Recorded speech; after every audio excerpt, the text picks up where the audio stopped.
دا مېلمه ماشوم پېژنې؟ یاره یو نظر خو مې چېرته لیدلی دی. دا هغه ماشوم دی چې موږ سره په دې خصوصي میشن کې ډېره قرباني کړې ده. ښه، یعنې دا هغه جواد دی چې چا د زرغونې هغه ډایري پیدا کړې وه؟ بلکل، دا هم هغه جواد دی. ویری ګډ، ډېر ښه بچو. اصل کې صاحب زه د راحت علي صاحب سیکرټري وم، خو اصل مقصد زما دغه حقیقت معلومولو. ول د دې مطلب دا دی چې ستاسو له دواړو د مخکې نه دا پروګرام و؟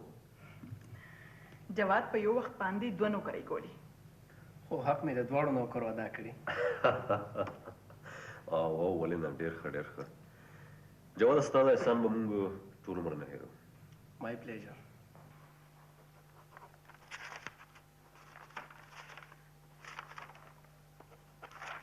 دا بار پیې لږ.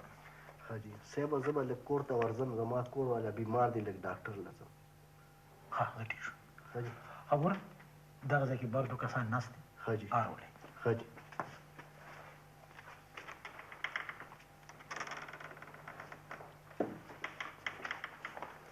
السلام علیکم.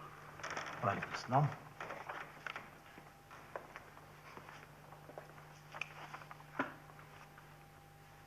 ستاسو نوم دی؟ بهادر جی. لومبې دې چېرته کار کړی دی؟ او جو ټرې مې کړی خو سمون یې خوړلی. صحیح ده. ته داسې چلو کړه چې یو لس پنځلس ورځې پس ښه جي. دلته بازار صاحب ناست دی، ښه جي. ده نه مه تپوس. ډېره مهرباني. السلام علیکم.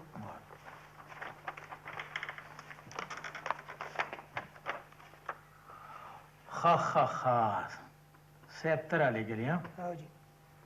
صاحب څنګه دی لکه؟ ښه دی جي. ټیک دی؟ او جي. ښه به زه ستا کار وشو ښه؟ او صاحب ته به زما سلام دی. جي. چې اسکي زه ورځم.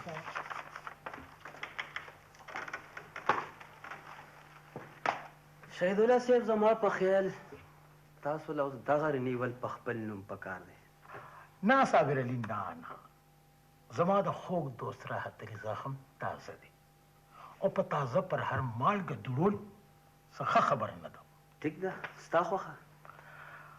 د دې نه وړاندې مې زړه وایي چې د راحت علي زړه لږه ووینځه، او که په زړه کې څه شک یا ګمان وي چې هم ختم شي.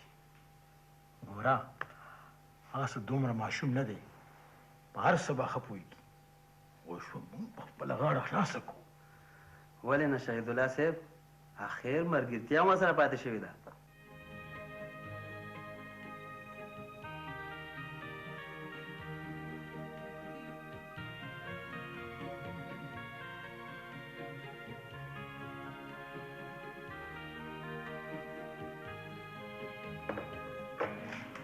دغه د زریاب هم راغی، دی به د ګاډي پورې ورسوي. السلام علیکم. وعلیکم السلام. تاسو اوس راغلی؟ ما بیبي سره ټوله ورځ تېره کړه. ښه، دا خو بیا تاسو ښه ډېرې خبرې کړي.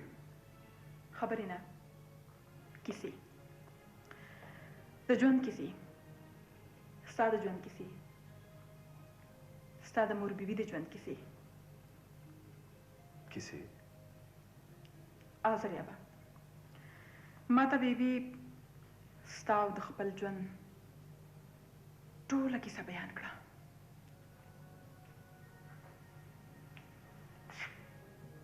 د ژوند کیسه؟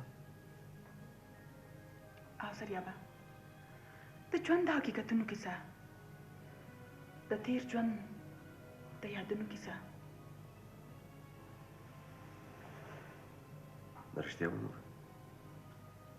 او بچی، تصور راته لکه د خپلې لور ښکاره شوه، خپل زړه مې ورته سپک کو. زریابه،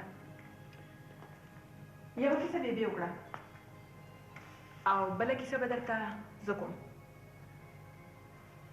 بله کیسه به ته کوې؟ او راځه چې ځو. ښه مورې، اجازت دی؟ د خدای په امان بچی. د الله په امان. ځئ، زه بچی دا ورسه. السلام علیکم. خدای په امان. راځئ.